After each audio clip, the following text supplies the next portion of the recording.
Dadas as recentes polêmicas, vamos falar hoje sobre humor. E humor é algo inerente ao conceito da própria humanidade. Mas seria todo humor válido? O humor tem limites? E essa discussão é tão antiga quanto o próprio humor. Aliás, se tem uma coisa incômoda para qualquer pessoa que não esteja rindo, é o objeto do riso do próprio humor.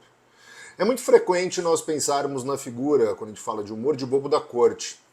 Aliás, ele era alguém presente na maior parte das cortes de reis durante grande parte da história da monarquia, principados e por aí vai. E não pense que o bobo da corte agradava sempre o rei. Aliás, nós temos várias figuras de bobos da corte que eram bastante indigestas para os monarcas. Os reis os mandavam matar? Às vezes sim, às vezes não. O maior bobo da corte de todos os tempos foi Triboulet.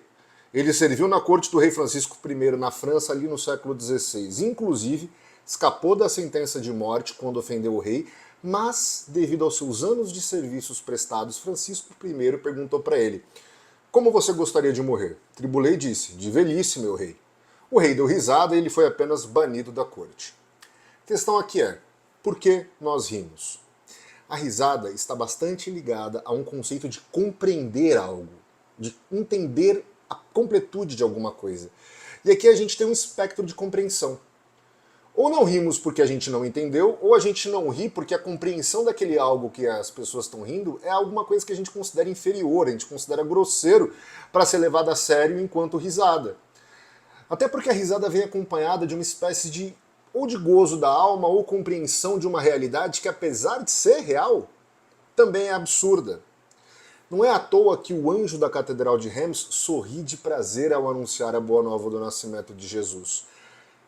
A questão aqui é importante. Sorriso e compreensão estão ligados. Por conta disso, Humberto Eco, em Seu Nome da Rosa, faz questão de omitir a alegria das coisas divinas.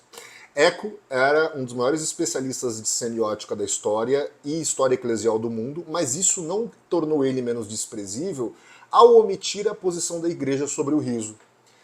Para quem lê O Nome da Rosa, existem apenas duas posições: o nominalismo, as coisas como elas são, de Ockham, e o gnosticismo místico do Jorge de Burgos, o monge cego. A posição intermediária, o realismo moderado, é omitida, fazendo a luta acontecer entre duas posições filosóficas desses dois monges.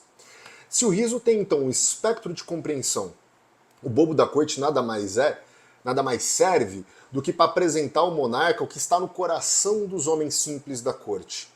Os junguianos vão dizer que ele é a ponte entre o homem ou o reino e a sua sombra psicológica.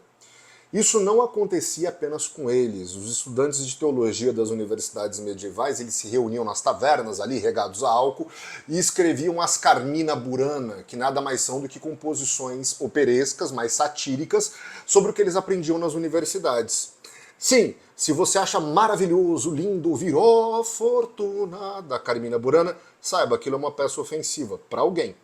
Então, aqui nós chegamos à posição atual, onde os novos bobos da corte continuam a causar a mesma má indigestão que sempre nos causaram. São os comediantes. E mais, socialmente falando, quando o bobo da corte é executado, a sombra psicológica vai continuar lá. E acredite, quando ela não sai na forma de humor, ela sai de forma violenta.